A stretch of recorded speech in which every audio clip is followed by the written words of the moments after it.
नमस्ते मित्रांनो, चांगलं चॅनलमध्ये आपलं स्वागत आहे. मित्रांनो, एक नवीन नंदी पुन्हा एकदा उजेडा झालाय आणि वीरचा एका बैलानं आज फायनलचा गुलाल घेतलाय. वीरचा वजीर. नमस्ते दादा. नमस्ते. महाराष्ट्र केसरीचा गुलाल आज पटकवलाय, काय आनंद आहे आज? आज आनंद खूप आहे.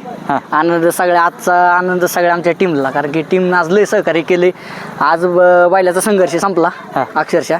बैल बरेच दिवस झालं बैल पळतोय, पण बैलाला कडच लागायची सिमीला. आज गुलाल भेटला तो पण महाराष्ट्र केसरीचा गुलाल भेटला. बरोबर. एक काय म्हणजे काय संघर्ष म्हणताय तुम्ही, काय नेमकं होतं? संघर्ष म्हणजे बैल जाईल त्या प्रत्येक मैदानात गट काढायचा. बैलाला सिमीला कड लागायची आणि उलट्या खांद्यावर कड लागायची बैलाला.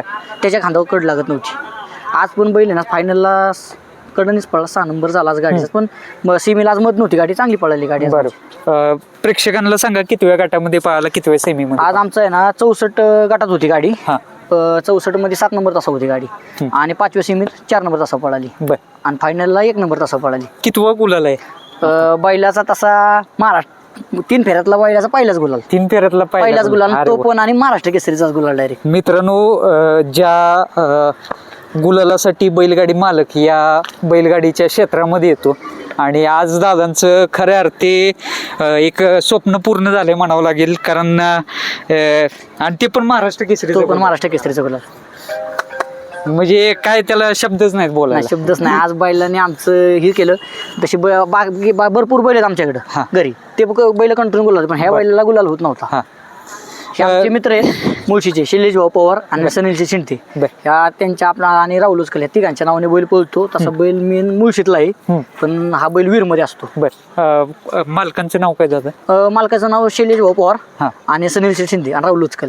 आता 3 मालकांच्या नावाने बैल पळतो. आज कसा आनंद दादांचा? आज दादा नव्हते, आज थोडं त्यांचं बाहेर होते, मीटिंग मध्ये गेले होते, त्याच्यामुळे आज त्यांना यायला जमलं नाही. आणि दादा प्रत्येक मैदानाला असतात, आणि आज ज्या मैदानाला पाहिजे दादा त्या मैदानाला मैदान आले. फोनवरती रडले. आज भावनिक झाले असतील, भावनिक झाले आज. आणि तो पण दादांसाठी गुलाल म्हणजे इतका महत्वाचा होता की तो पण महाराष्ट्र केसरीचा गुलाल भेटला. बरोबर. दादा, पायऱ्याला काय अडचणी येत होते का म्हणजे सुरुवातीला? बाबा, पायऱ्याला अडचणी म्हणजे बैल आहे ना गोरगरिबांची बैल घेऊनच आज एवढे दिवस पळलाय. बैलाच्या मुंबईला साधारणपणे 30 ते 35 बिनजोड आहेत न सलग. त्यानंतर आता मुळशीत बैल ना सलग आहे ना 16 बिनजोड बिन आहे. कंटिन्यू बैल बिनजोडलाच पळत होता. आता बैल एक साधारणपणे एक महिना झालं बैल आता 3 फेऱ्यात पळतोय. जाईल त्या मैदानात बैल गट काढतोय. सीमीला बैलाला कड लागायची. गटाला बैलाने आजपर्यंत कोणताच मार खाल्ला नाही. किती मैदान खेळलं आता आणल्यापासून? 9 मैदान खेळला. प्रत्येक मैदानात बैल गट काढतोय. आणि आज डायरेक्ट 10व्या मैदानात डायरेक्ट गुलालच. आणि तो पण महाराष्ट्र केसरी. कुठून घेतलं त्याला? कसं बैल? घाटातनं घेतलाय.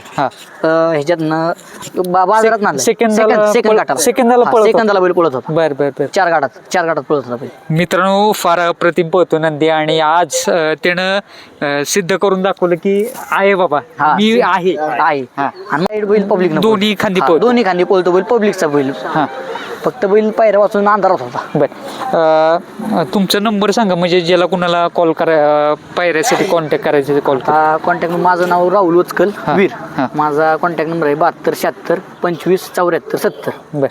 मित्रांनो, या नंबरवर कॉन्टॅक्ट करू शकता आणि नक्कीच आज बैलानं मालकांचं अक्षरच्या डोळ्यातून पाणी आलं. ते नाही येत आता इथे. सगळं हीच केलं. पारणच फेडलं डोळ्याच. अभिनंदन तुमचं. आणि ड्रायव्हर कोण येतं आज? ड्रायव्हर अक्षय ड्रायव्हर बांबवडे. बर, चालेल. शुभेच्छा राहतील तुम्हाला. धन्यवाद. असंच तुम्हाला पैरे पण आता सुरुवात होतील चांगली. आता पैरे वाचूनच बैल अंधारात आहे. फक्त मुलाखतीच्या माध्यमातून नक्कीच पैरे चांगले होतील हीच आशा करूयात आणि गुलालात राहू हीच ईश्वरच्याने प्रार्थना करतो. धन्यवाद.